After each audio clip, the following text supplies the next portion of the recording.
আমরা মানুষরা সবসময় মানুষের থেকে নিতে পারি, কিন্তু দেবার বেলা দিতে পারি না। এটাই আমাদের মানুষের স্বভাব। আসসালামু আলাইকুম আমার ভাইয়া আপুরা। আপনারা কেমন আছেন? আল্লাহর রহমতে সবাই ভালো আছেন। আমিও আল্লাহর রহমতে অনেক ভালো আছি। আজকে আমি নতুন আলু চুই ঝাল দিয়ে গরুর মাংসর রেসিপি নিয়ে আপনাদের মাঝে এলাম। আমার ভিডিওটা দেখতে থাকেন। প্রথমে আমি পেঁয়াজগুলোকে ভেজে নিলাম। এখন আমি একটু পানি দিয়ে তার মধ্যে আদা রসুন বাটা দিয়ে দিলাম 3 চামচ। এখন আমি একটা পাত্রে হলুদ, মরিচ, ধনিয়ার গুঁড়া, তারপর গরম মশলা সবগুলো আমি এক করে নিছি। এটাকে আমি দিয়ে দেব। আমার মশলাটা দেওয়া হয়ে গেছে। এখন আমি নেড়ে চেড়ে একটু লবণ মিশিয়ে নেব। একটু কষানো হয়ে গেলে তার মধ্যে আমি 2 চামচ কাজু বাদাম বাটা দিয়ে দিলাম।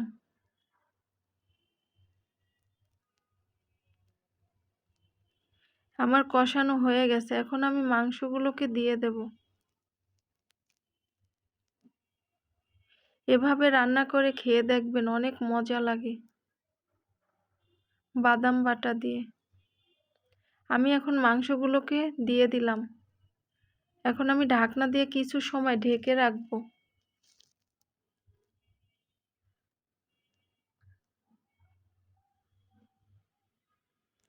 আবার ঢাকনা উঠিয়ে একটু নেড়েচেড়ে আবার একটু কষিয়ে নিলাম।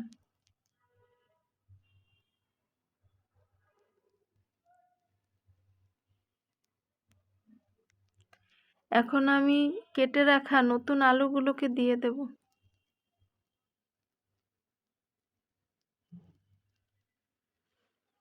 এখন আমি আবার ঢাকনা দিয়ে ঢেকে রাখবো কিছু সময়।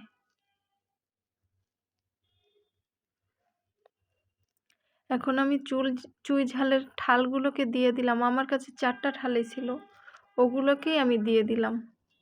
এখন আমি গরম পানি অ্যাড করে দেব। একটু ঢাকনা দিয়ে ঢেকে একটু কষিয়ে নেব। আমার কষানো হয়ে গেছে। এখন আমি গরম পানি অ্যাড করে দেব।